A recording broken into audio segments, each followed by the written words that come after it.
Hey guys, so today we are going to talk a little bit about hype trains and what is a hype train. Well, basically it's the idea that you are you like something that is trendy and something is picking up a lot of motion, and basically you jump on the hype train with everybody else, but you are not thinking it through properly. So let's get into it. The best way I can tell you about hype trains is that I'll tell you first and foremost the last time I jumped on a hype train. It was with Angular back in the day. And it took me about a year of pain and misery and drudgery of trying to make this framework work for me to realize that I I was using it. Using it. I was completely convinced in the beginning that it was the best idea ever. Just an amazing idea. And I actually boycotted React because I thought the Angular had everything. And then I got older and wiser, and I started trying out React and like a few other frameworks, and I kind of got a feel for what was out there, and I realized how wrong I had been.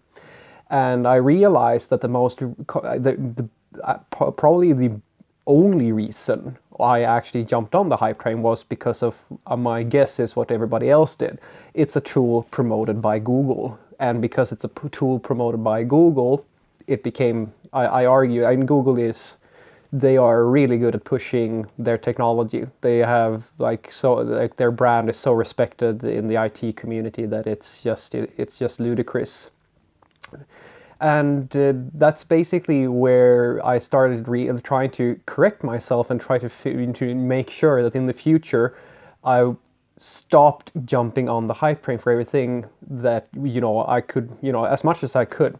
And I failed miserably again when I tried to do microservices, because Docker and microservices was all the rage after Angular.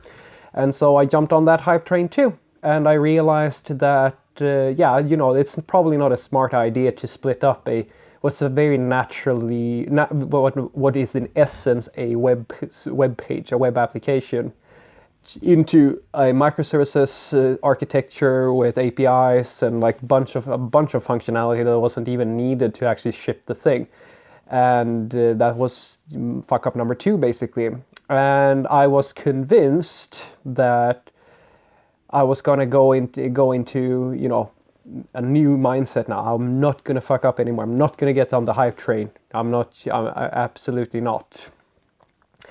And I got it half right. I started doing functional programming with everybody else. I got on that hype train as well. And this is the first time I feel as if I'm starting to understand basically I feel like I have a better understanding of the difference between a good idea and a hype train. And here is what I'm going to tell you a small story about this.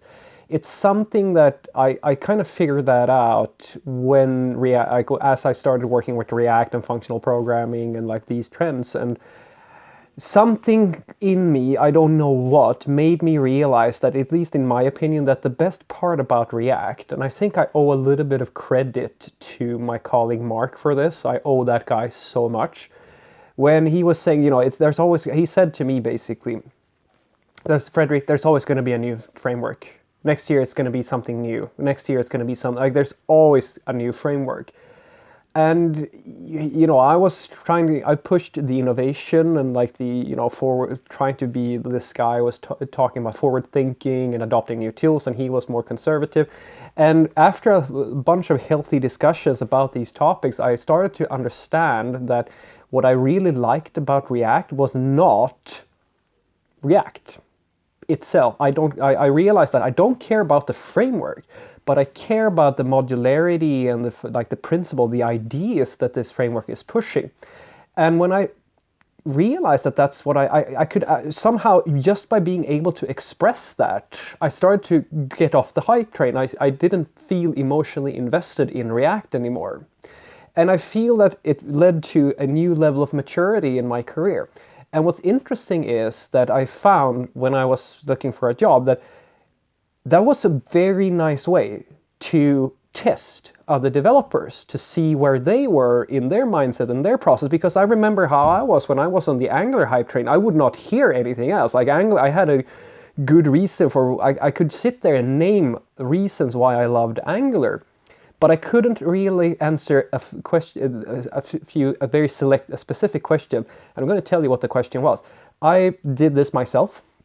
When I was interviewing my own colleagues, because I'm weird like that, I actually turned, like I had tons of interview questions to my employers. I even told my employers, I won't sit down in a meeting with you, like the people I was on interviews with. I won't waste your time, and I won't waste my time by sitting down talking with a business person. I want to talk to an actual colleague or an actual developer at the company, because that's going to save us a lot of time. Because you can offer me whatever. It doesn't matter what you offer me in terms of salary. That's not going to be the thing that makes me want to come and work for you. It's all about like personal growth, like colleagues, and like competency basically within the company. So what I did was basically to have these interview questions, and my favorite interview question to ask, because everyone, like and they still are, like we are all still, most people are still on the functional programming hype train, or React hype train, or whatever you want to call it. And so I asked the question to my potential future colleagues. So when do you use functional programming and when do you use object-oriented programming? And they just sat there without a fault. I was at Klarna. I was at like really big companies where they have like super developers. I asked that very simple question. When does object-oriented programming make more sense than functional programming? They couldn't answer, because they had, and the beauty of that question, at least from my perspective, was that they were forced now to think about the pros and the cons of something that they were so convinced was, the only solution. And even here at my current company, my current CTO, he couldn't answer it either. But, and this I love that guy. I have a colleague here who is he is really good. I'm pretty sure he's a genius in disguise. I don't know, but he is really good. And he answered the question better than I've ever anybody else. He basically gave the exact same answer, or rather the way that I like to think about when one thing makes definitively more sense than the other. And what he said was, it was beautiful. He said, well, there are certain entities that are very naturally objects.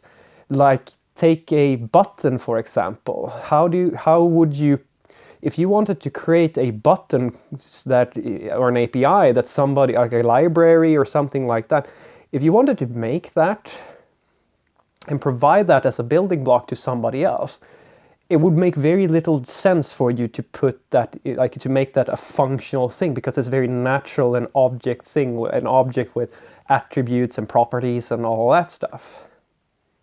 And that was an excellent answer. And I said, that's great. The way that I think about it is that there are things that are not possible in theory, or rather, that as far as I've never seen anybody who have been able to do this.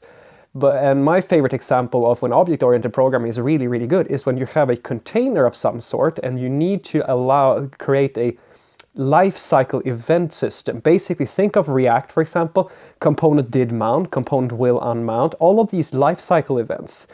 You have to use the object instantiation of a React component in order to even use those, because the framework needs to be able to communicate to your code that certain things are now happening in the execution of the program.